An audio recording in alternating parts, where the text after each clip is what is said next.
Hi అండి. మన ఛానల్లో మంచి మంచి కథలు ఉంటుంటే అలా వెళ్ళిపోతారేంటి? ఒకసారి చూసి వెళ్ళొచ్చు కదా. అదే పనిగా కథలు నచ్చితే ఒక లైక్ చేయండి. మనం ఈరోజు చెప్పుకోయే కథ ఏంటంటే, నాకేంటి చాలా అందం ఉంది, ఆ అందంతో ఏదైనా సాధించగలను, ఎవరినైనా ఎంతటి వారినైనా తన అందంతో తన వెనకాల తిప్పించుకోగలను అన్న అహంకారంతో ఉన్న ఓ అమ్మాయి కథ. ఆమె పేరు లత. బీటెక్ చదువుతుంది. ఆమె ఎలా ఉంటుందంటే, ఒక అందమైన పాలరాతి బొమ్మల చాలా అందంగా ఉంటుంది. తన తోటి స్నేహితురాళ్ళందరూ నువ్వు చాలా అందంగా ఉంటావు అని పదే పదే అనటంతో లత ఆనందానికి అవధులుండేది కాదు. కాలేజీలో బస్ స్టాపుల్లో కుర్రోళ్ళందరూ తన వెంటే చూస్తూ ఉంటే తన మనసులో అందంతో ఏదైనా సాధించగలను అనే దృఢ సంకల్పంతో ఉండేది లత. కొన్నాళ్లకు లత బీటెక్ పూర్తయింది. లత తల్లిదండ్రులు లతకి పెళ్లి చేయాలని చాలా సంబంధాలు చూస్తూ ఉన్నారు. లతకి మాత్రం అప్పుడే పెళ్లి చేసుకోవడం ఏమాత్రం ఇష్టం లేదు. కానీ తల్లిదండ్రుల మాట కాదనలేక పెళ్లికి సరే అంది. కానీ పెళ్లి సంబంధాలకి ఎంతమంది వచ్చినా ఏదో ఒక వంక పెట్టి చెడగొడుతూ ఉండేది. చివరికి ఒక సంబంధానికి ఓకే చెప్పాల్సిన అవసరం వచ్చింది. ఎందుకంటే తరుణ్ లత తల్లిదండ్రులకు చాలా బాగా నచ్చాడు, బాగా చదువుకున్నాడు, మంచి కుటుంబంలోని వ్యక్తి. కానీ ఏ మాత్రం అందంగా ఉండేవాడు కాదు. లత పాలరాతి బొమ్మలా ఉంటే అతను చాలా నల్లగా ఉండేవాడు. ఈ సంబంధం ఏమాత్రం లతకి ఇష్టం లేదని తల్లిదండ్రులకు చెప్పినా వాళ్ళు బతిమాలి కాళ్ళ ఎల్ల పడి ఏదో ఒక విధంగా లతను ఇష్టం లేని పెళ్లికి ఒప్పించేశారు తన తల్లిదండ్రులు. ఇక చేసేదేమీ లేక తల వంచి తాళి కట్టించుకుంది తరుణ్తో లత. లత పెళ్ళైతే చేసుకుంది కానీ తరుణ్ మొహం చూడాలంటేనే చాలా అసహ్యంగా అనిపించేది ఆమెకి. తరుణ్ మీదున్న ఆ ఇష్టమే వాళ్ళిద్దరి మధ్య దూరాన్ని పెంచింది. ఒకరోజు లత ఫ్రెండ్ నుండి పెళ్లి పిలుపు వచ్చింది లతకి. లతని తన భర్తతో కలిసి పెళ్లికి కంపల్సరిగా రావాల్సిందేనని ఎగ్గొట్టేస్తే ఏ మాత్రం కుదరదంటే కుదరదని తెగేసి చెప్పేసింది. ఆమె లతకి చాలా బెస్ట్ ఫ్రెండ్ కావటంతో పెళ్లికి వెళ్ళాలని నిశ్చయించుకుంది. తన భర్తకి చెప్పడంతో సరేనని ఇద్దరు కలిసి తన ఫ్రెండ్ పెళ్లికి బయలుదేరి వెళ్ళారు. అక్కడ లతని చూడగానే తన పాత ఫ్రెండ్స్ అందరూ అబ్బా ఏమున్నారు కపుల్స్ అని ఏలాకులంగా మాట్లాడారు. ఏంటి ప్రిన్స్ని పెళ్లి చేసుకుంటానన్నావుగా, మంచి గ్యారెంటీ కలర్ని పెళ్లి చేసుకున్నావే, కాకి ముక్కుకి దొండపండులా ఉన్నారు ఇద్దరు అని చాలా హేళనగా మాట్లాడేసరికి లతకు ఆ పెళ్లిలో తల కొట్టేసినట్టు అయిపోయి వెంటనే అక్కడి నుంచి బయలుదేరి ఇంటికి వచ్చేసింది. ఇక అప్పటి నుంచి తన భర్తతో ఏ ఫంక్షన్స్కి బయటికి వెళ్ళకూడదని నిశ్చయించుకుంది. ఇదిలా ఉంటే ఈసారి ఊరి నుంచి అత్తమామలు దిగబడ్డారు. వాళ్ళేమో కోడలతో అది చేయించుకుందాం ఇది చేయించుకుందాం అని చాలా ఆశతో వచ్చి లతని అవి చేయమని ఇవి చేయమని విసిగించేస్తూ ఉండేవాళ్ళు. వాళ్ళకి ఆ వెట్టి చాకరీ చేయలేక బయట నుంచి ఫుడ్ ఆర్డర్ పెట్టేద్దాం అనిపించేది. కానీ వాళ్ళేమో బయట ఫుడ్ తినేవాళ్ళు కాదు, ఇంట్లో చేసినవే తింటారు. చేసేదేమీ లేక వాళ్ళు అడిగిందల్లా చేసి పెట్టేది. ఎలాగోలా చేసి పెడుతుంటే తిని కూర్చోకుండా పిల్లల విషయం ఏం ఆలోచించారు అని ఒకటే నస.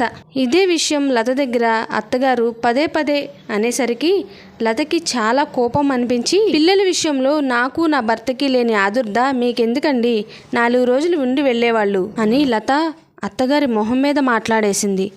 అత్తగారు మాట్లాడకుండా మరుసటి రోజే తిరుగు ప్రయాణం పెట్టారు. అత్తమామ వెళ్ళిపోయిన రోజు సాయంత్రం తరుణ్ ఆఫీస్ నుంచి వచ్చాక లత బెడ్రూమ్లో బట్టలు సర్దుతూ ఉంటే, లత ఇందాకే నేను మా అమ్మతో మాట్లాడాను, తన మాటలో ఏదో బాధ అనిపించింది. వాళ్ళు ఎందుకు బాధపడుతున్నారా అని నిన్ను అడగను, నువ్వేదైనా తెలుసో తెలియకో నీ మాటలతో వాళ్ళు బాధపడుంటే వాళ్ళని క్షమాపణ అడుగు అనేసరికి లతకి అసలు ఏం జరిగిందా అని కూడా అడగకుండా తల్లిదండ్రికి క్షమాపణ చెప్పమంటాడేంటి అని చిర్రెత్తుకొచ్చింది. లత తన నోటుకొచ్చిందల్లా మాట్లాడేసింది. ఆ గొడవ జరిగిన తర్వాత తరుణ్లో చాలా మార్పు వచ్చింది. ఇదివరకిట్లా లతతో ప్రేమగా ఉండడం లేదు, తనను ఏమాత్రం పట్టించుకోవడం లేదు కూడా. చెప్పాలంటే మహారాణిలాగా చూసుకునే మనిషి ఇప్పుడు ఇంటి పని మనిషిలాగా చూస్తున్నాడు. ఇదే విషయం లత తట్టుకోలేకపోయింది. ఇద్దరి మధ్య మళ్ళీ వాదన మొదలు. ఇద్దరి మధ్య మాట పెరగడంతో లత తన అహంకారంతో నేను తలుచుకుంటే నా వెనకాల 100 మంది మగాళ్ళని తిప్పుకోగలను అనగానే తరుణ్కి చాలా కోపం వచ్చి చంపమ్మట లాగి కొట్టాడు. లత ఆ అవమానాన్ని తట్టుకోలేక తన బ్యాగ్ సదురుకుని తన పుట్టింటికి వెళ్ళిపోయింది. పుట్టింటికి వచ్చిన లతని తల్లిదండ్రులు ఎంతో నచ్చచెప్పారు తిరిగి తరుణ్ దగ్గరికి పంపించడానికి. కానీ లతలో ఏమాత్రం మార్పు రాలేదు. కొన్నాళ్లకు తరుణే ఒక మెట్టు దిగి లతని ఇంటికి రమ్మని బతిమాలగా, నాకు విడాకులు కావాలి, నీతో కాపురం వద్దు, నేను ఆ ఇంటికి వచ్చేదే లేదు అని తెగేసి చెప్పేసింది. లత కోసం ఎదురు చూసి విసిగిపోయి తరుణ్ కొన్నాళ్లకు విడాకుల నోటీస్ లతకు పంపించాడు.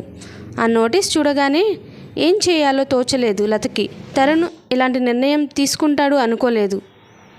ఇదే విషయం పైన తన స్నేహితుల్ని సలహా అడగగా, నీకేంటి విడాకులు ఇచ్చే అందగత్తివి, వాడు నీకేమాత్రం సూట్ అవ్వలేదు, నువ్వు తలుచుకుంటే అతనికంటే అందగాడు డబ్బున్నోడు నీ దగ్గర వాలిపోతాడు అని చెప్పేసరికి తల్లిదండ్రుల మాట కూడా కాదనకుండా విడాకులకి అప్లై చేసేసింది.